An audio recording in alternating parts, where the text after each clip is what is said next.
would be lonely if we went away. Then Rocky said it would be a wonderful adventure, so we were both pleased. I don't think Mother wanted to go on a journey, for the night before we left, I was too excited to sleep, and I thought I heard her crying. I still thought so, even when Rocky said I must have made a mistake, because grown-ups didn't cry. I had tried to find out where we were going and why, but Mother only said that we were going to a new place of the corn growing, because the tribe needed fresh hunting grounds.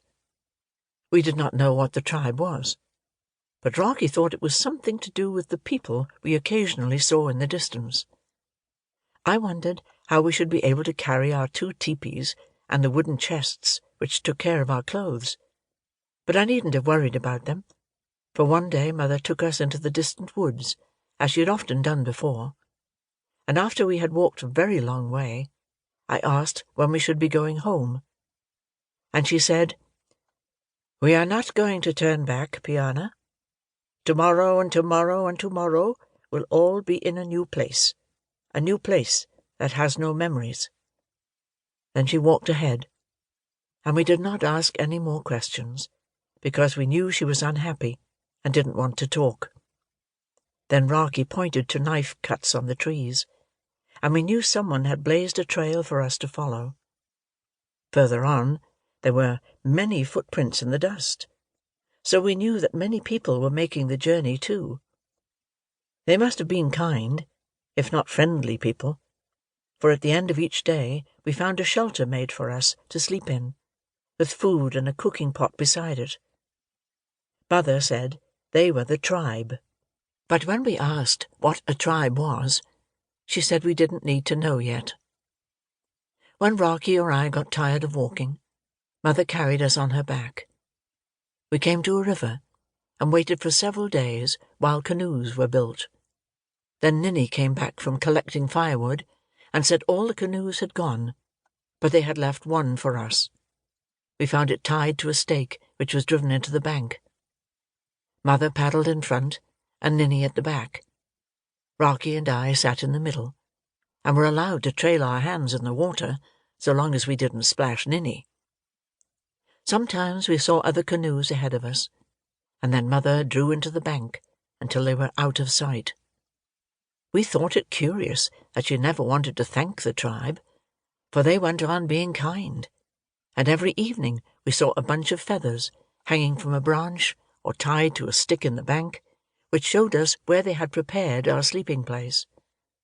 Sometimes a fire had been lit, and the food was ready for cooking. On those days Ninny was good-tempered, and the food tasted better. Rocky and I always ran on ahead to see what had been left for us. Usually it was meat or wildfowl, but sometimes it was only a little cornmeal, and then we had to look for a stone on which Ninny rolled the dough into flat cakes, which she baked in the hot ashes. It was early spring, and the nights were cold, but that didn't matter, as Mother had brought the beaver robe for us to sleep in. When Ninny was cross, she used to mutter to herself, and we found out that she thought we ought to live with the tribe, and that somehow it was Mother's fault that we didn't. But when we questioned Ninny about it, she wouldn't answer. The tribe were incomprehensible, like the weather, something which affected you but had to be accepted without argument.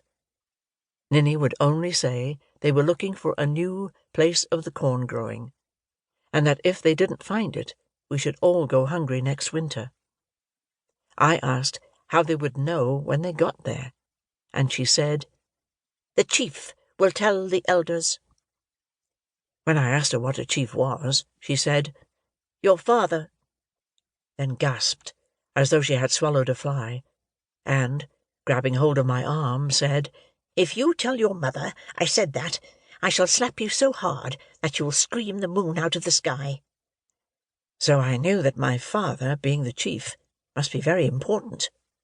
Rocky and I decided not to say anything about it to Mother, because when Ninny was cross, she made things so disagreeable.